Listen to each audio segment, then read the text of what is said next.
Welcome, everybody. And of course, you know me. I'm your host here at Hands Up Now. And we have a special guest here from the UK. None other than DJ Tatts. Your Yo, happy yo, yo. hardcore's one and only and truly, of course, as well as hardstyle. We can't forget that. I mean, like, how do you identify yourself? Do you say, like, hey, I'm a happy hardcore DJ, or do you go up to people and say, I'm actually a hardstyle DJ these days? These days it's more multi-genre. Definitely due to the fact I mix genres. I obviously mostly do UK hardcore, power stomp, but I bring in an element of hardstyle as well.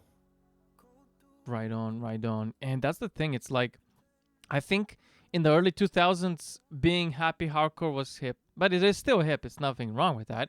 But now hardstyle has taken I would say, the US EDM scene by storm. I'm not sure how much you follow the US EDM scene, but I tell this to all the members on our podcast. It's in the top three EDM genres. I'm not sure if it's in the top one, but definitely in the top three because a lot of artists, I think, it's not that they're getting, losing ideas or running out of ideas, but it's kind of become like I'll talk to a rock band and then they know what hardstyle is right away. I'm like, wow. So word has really gotten out, like Stormfire. Yeah, it's definitely taking over. And so, where are you right now in the UK, DJ Tats? So I'm in the northeast of England in a city called Newcastle. Newcastle. Yes, I'm actually been to England once. Never been outside of the airport of London, but if that counts, I do. But what I want to say is like the UK is one of my, the hard dance scenes when I first started out as an artist was actually I'm very influenced by the UK artists like the Darren Styles, Yeah. Hixie, was it Alex Kidd, and then and so forth and so on. I mean, there were so many, and at the Clubland Era days, how did you feel about that back in the day? When I mean, you must have been a kid, right? I mean, two I thousands. was. Yes. Yes, so I was very young. Yeah. And did you have tattoos that young, probably or not? But you got them later, Nah, no? yeah, I got them later. You got them and like I mean, like DJ Tats is like I mean, obviously it's the tattoos that give you the name, Yeah, right? it is, yeah. Very original. Yeah, and I mean I like that. I mean like I've never met anybody with the name DJ Tats, so that's a good thing. I think when sometimes I'll see some people with some of my English DJ friends and they use their old aliases as now and they're like some another artist. But Mhm. anyways, yeah, so this is great. And by the way, we initially met on I think it was either on social media like Instagram or something, I believe it was, yes. I do know that you are actually a very vibrant DJ on Twitch, right? So Yeah, is it's going Twitch good. your go-to place when artists first, well, when people were like to tune in to stream on your Twitch? Where would they actually go to? So yeah, it would be on my Twitch as my main go-to, which is twitch.tv/DJ Tatts, which is TATTSS. Okay, yeah, and then like, what do you think about the other social medias like the YouTube and Facebook and Mm. what do you think about those?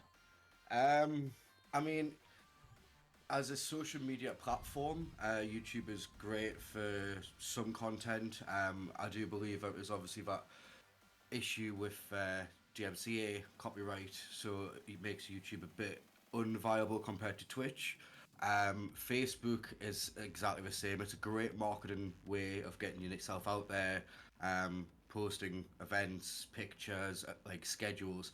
But live stream on Facebook for me, it can get a bit tedious when you get hit with the barn hammer and you get cut off midstream. So that's why I Yeah. prefer Twitch. Yeah, and I will say this because like to connect with my previous, questions about like the Clubland era, it's like it died out in like 2010, I think it was. Okay, I yeah. I talked to some of the people who knew the back of the scenes what really happened, and I mean all it was a takeover. You had the big labels come and swallow the entire brand, and they started putting their own content like rap music and whatnot. So people Hmm. obviously like English people like yourself, they're like, well, okay, well, I'll just play something else. So, Yeah, what do um, we do now? yeah, what do we do now? So, what was it like for you from like 2010 to like 2020? 22. So like the last 12 years, what was that like for you? And how did you? When did you start becoming a DJ? So when I was around about 14, 15, I delved a little bit with vinyl, with the Spanish Maquina genres, and something that we have here in the northeast of England called the New Monkey, which was very fast Makina with MCs over the top. So I did that from 14 to 15, and then I actually took a break Hmm. from DJing until I was 28, until lockdown started. So Yeah, like same here. Like I actually used COVID as an excuse to start a Discord server, knowing that people will be yeah, online. And what do you know? I think our server from 23 people, which were like inactive, now it turned to like 400. I mean, but now that's right now. It took 2 years for that. So, yeah, of course. and I know that you're also a moderator, should we say, admin on another Discord server for one of the well-known Asian hard dance artists, right? I am, yes. And Um, tell us about that and who that artist is, and because yeah, they of were very course. popular on YouTube, like I remember like 10 years ago when I used to follow the scene.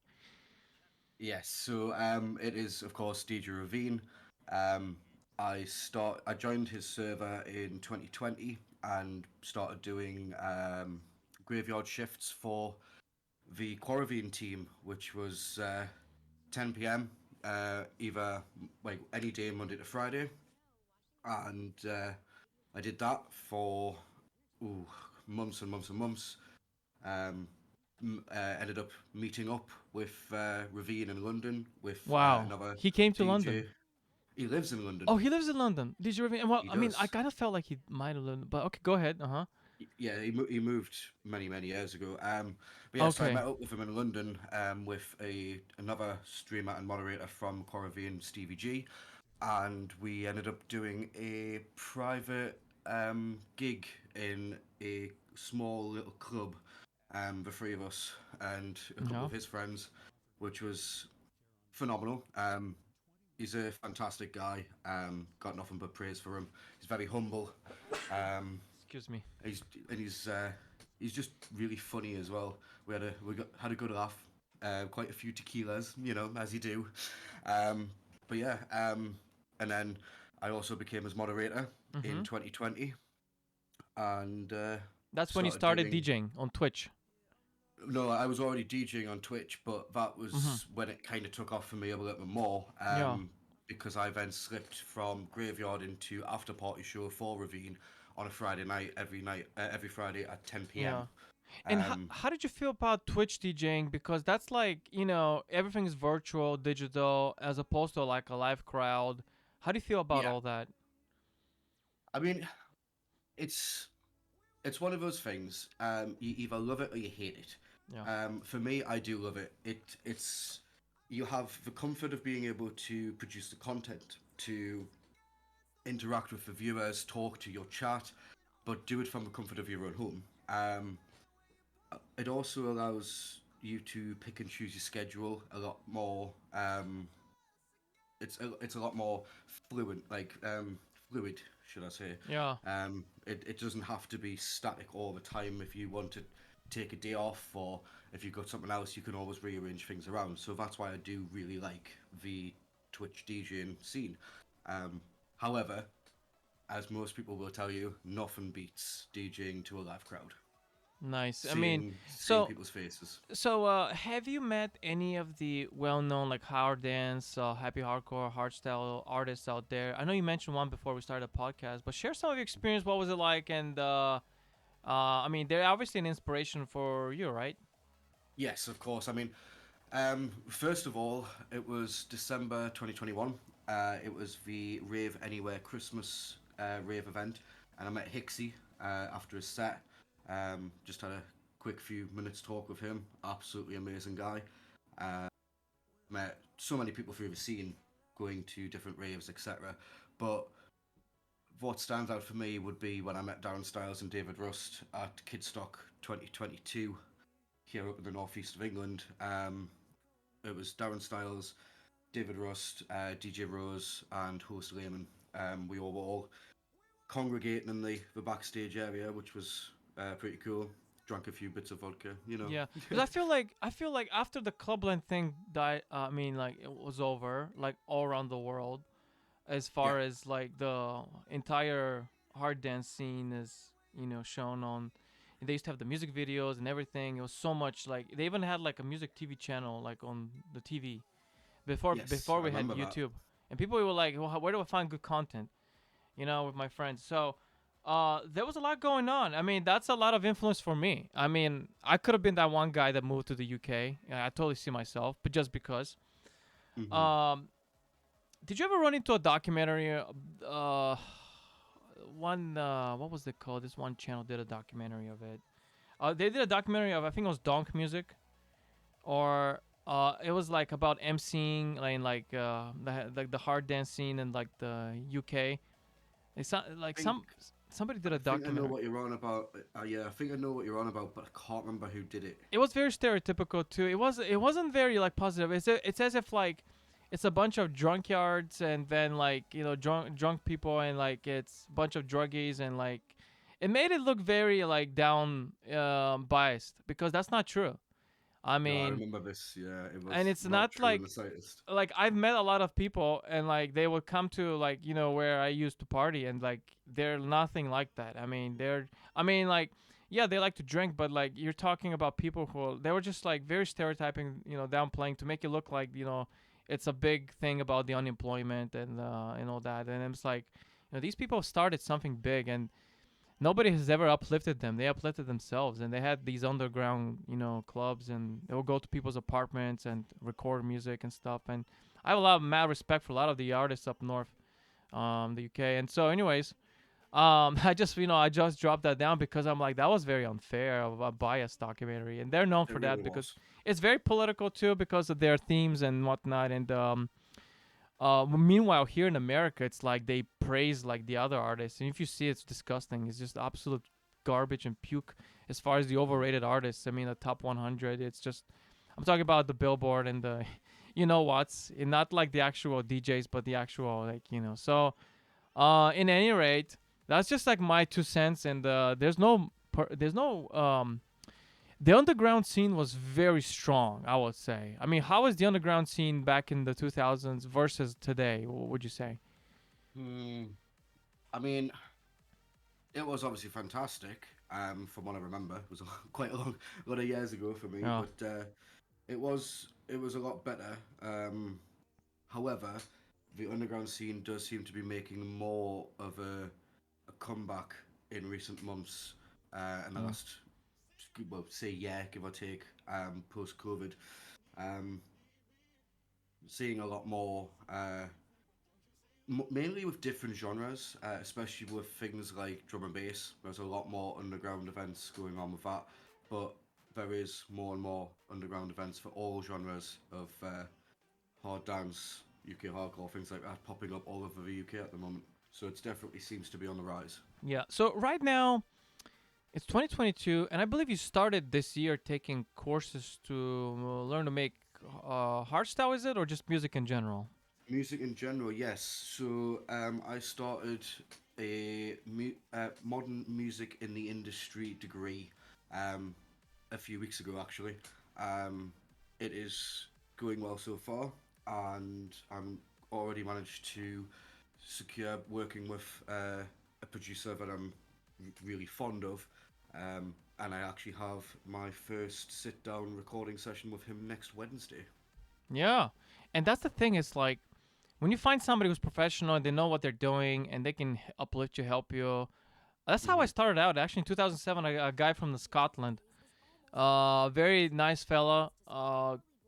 First approached me. I didn't even reach out. I didn't even know who he was. He found me somehow. It was back on MySpace days, and Wow, so, a long time ago. and so I mean, this was I didn't even know how to make music back then, and he taught me Mm. a lot. And then I ran to another English guy, and that guy ended up being like such an influence. You might have heard of him. We started a label together, Ste Ingham. So Critical Mass. Yes. Yeah, and he taught me a lot. Like he was showing me how to do this, do that, and he's a beast. I Hmm. and any rate, it is that kind of vibe. Like all those folks who are part of that community, and And after Clubland kind of like in all around the world kind of like was no longer on the map per se.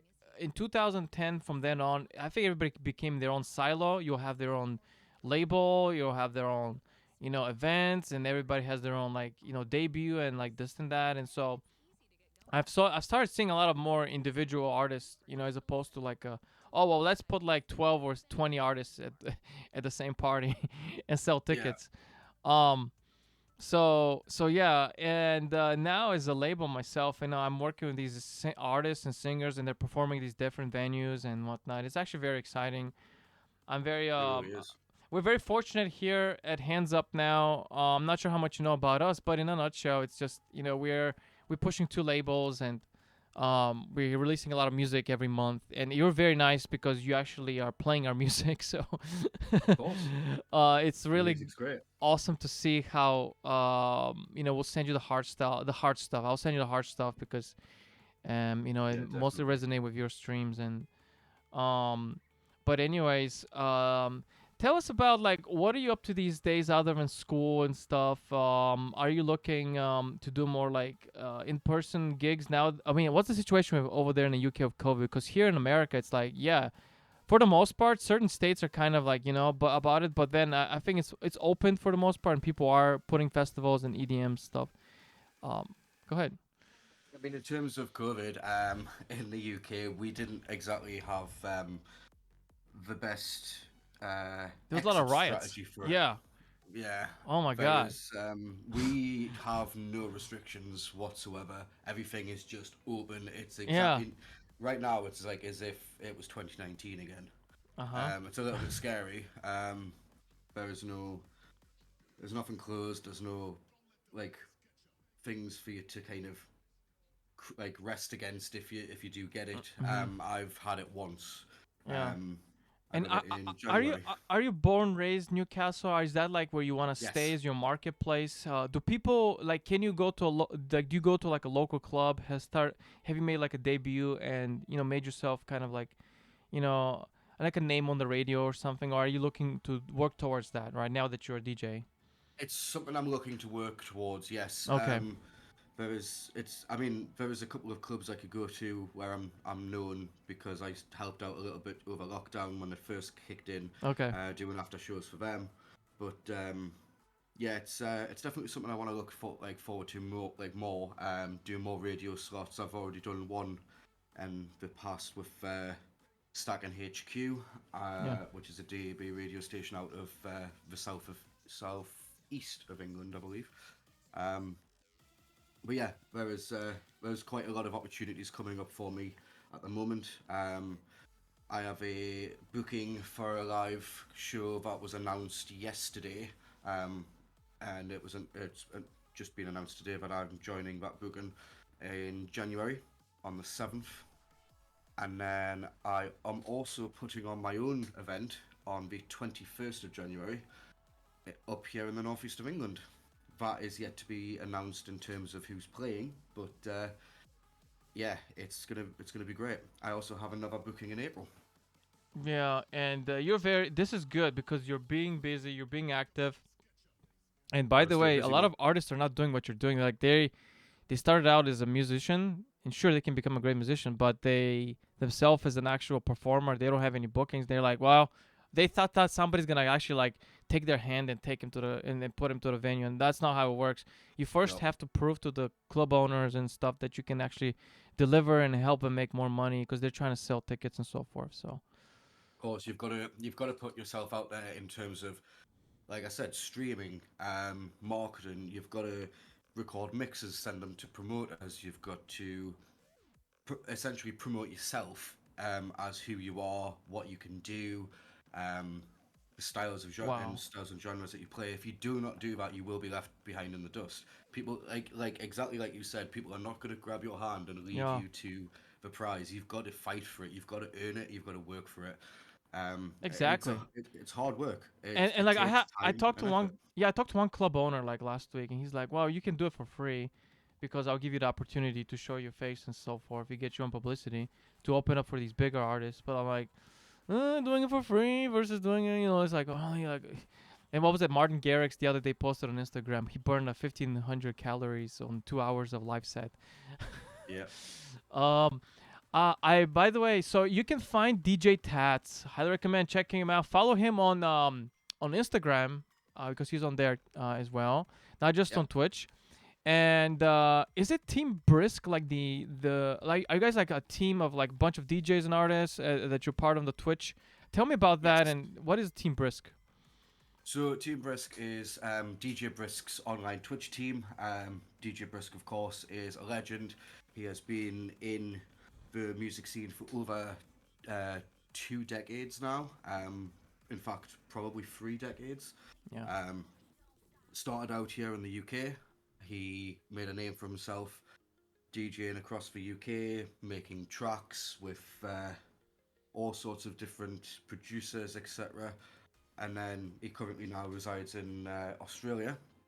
And with Twitch, he has used that to help build other people, create a team of like-minded individuals who can entertain and basically give a show. It's not just music. And I think that's one of the reasons kind of glad I'm part of it is I share that same mentality. Anybody can listen to a mix on SoundCloud or put music on Spotify. But when it comes to like a Twitch DJ show, it's not just the music. It's about the presence that the streamer gives, the energy. It's an entertainment show, not just the music. And yeah, you've got to be able to do that correctly, and that's what everyone in Team Brisk does. But it is essentially a Twitch team of like-minded individuals and DJs, right and on, right on. it is a fantastic community. Yeah, and are you a chef by any chance? I used to be a lot Okay. of years ago. Wow. Yeah, one of my old friends, he passed away unfortunately, but But yeah, that, he was a chef, and he was my neighbor, and we were very close. He actually custom designed my solid shark suit. But anyways, you have some really cool items, and then I really like your custom made bunk bed. Your bed. It's yes, awesome. that It's very that Viking. was that was made out of pallet wood, so wood Yeah. that I took apart from pallets. That was in a previous place I lived. It's not in my current address. But Oh, yeah, okay, okay. Yeah, it's just pretty cool. But yeah, everyone, there you have it. DJ Tatts, he's here. He's in the UK. Well, he's live on Twitch, so you can't miss him. It's not like you have to expect him to be somewhere. And by the way, DJ Tatts, whenever you're planning to do anything in the US, let me know. I mainly focus on the East Coast, so I'm we're surrounded on our live stream on our Discord with a bunch of local DJs here that are local to the in the US area. What I mean local to where I'm based in. So if you're ever here in the East Coast, let me know. I'm looking to absolutely. eventually do my debut, and here's a little difference. Not like in the UK, where everybody's kind of like close together, and you can like go out and walk to each other's places, or like take a bike or like something to get to meet up. Here it's like you have to drive so far just to get to one place Yeah, to another. It's a big country, and it's one of the reasons why it's very difficult on my end to find those ravers and communities, because it's just everybody's built their own silos, and you have to really find a way to penetrate them and like bring everybody together. So it's a little bit of a pickle on my end, but hey, I love challenges, and that's what it's made for. So there you have it, folks.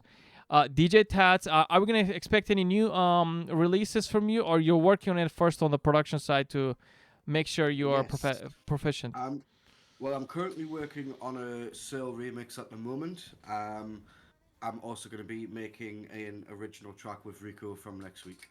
There you have it. That's it. All right. Thank you so much, DJ Tats. Love having you on the Um, stream, and I'm sure it's not gonna be the first time. We're gonna have an update from you when you're ready to make your big splash in the online stores. And so until then, Hell yeah. cheers. Thank you.